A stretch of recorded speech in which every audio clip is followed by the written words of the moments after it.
വട്ടച്ചൊറിയായിട്ട് ബുദ്ധിമുട്ടുന്ന ആൾക്കാർ ഒരിക്കലും ചെയ്യാൻ പാടില്ലാത്ത 3 കാര്യങ്ങളെക്കുറിച്ച് ഞാൻ ഇന്നത്തെ വീഡിയോയിൽ പറയാം. ഫസ്റ്റ് ഓഫ് ഓൾ, താൽക്കാലിക ആശ്വാസത്തിന് മെഡിക്കൽ ഷോപ്പിൽ പോയിട്ട് സ്റ്റിറോയിഡ് അടങ്ങിയിട്ടുള്ള ക്രീമുകൾ വാങ്ങിച്ച് പരട്ടുക.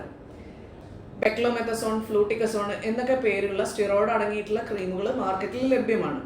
താൽക്കാലിക ആശ്വാസത്തിന് അത് പരട്ടിക്കഴിഞ്ഞാൽ ഒന്ന് ചൊറിച്ചിൽ കുറയുന്നുള്ളതല്ലാതെ ഫംഗസ് വിട്ടുമാറുന്നില്ല. പോകുന്നില്ല എന്ന് മാത്രമല്ല, കൂടുതൽ ഭാഗത്തേക്ക് വ്യാപിക്കുകയും കറക്റ്റായിട്ടുള്ള ട്രീറ്റ്മെൻറ്റ് എടുത്താൽ പോലും ഇത് കംപ്ലീറ്റ്ലി മാറ്റിയെടുക്കാൻ പ്രയാസമാവുന്ന ഒരു അവസ്ഥയിലേക്ക് എത്തിപ്പെടുകയും ചെയ്യും.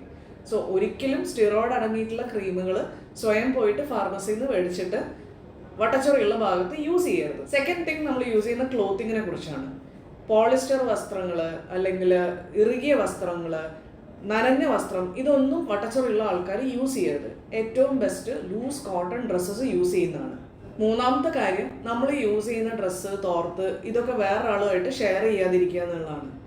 ഒരു പ്രാവശ്യം വട്ടച്ചൊറിയുള്ള ഭാഗത്ത് നമ്മളൊരു തോർത്ത് ഉപയോഗിച്ച് കഴിഞ്ഞാൽ അതിൻ്റെ ഇഴയിൽ പോയിട്ട് ഫംഗസിൻ്റെ സ്പോർസ് നിൽക്കും.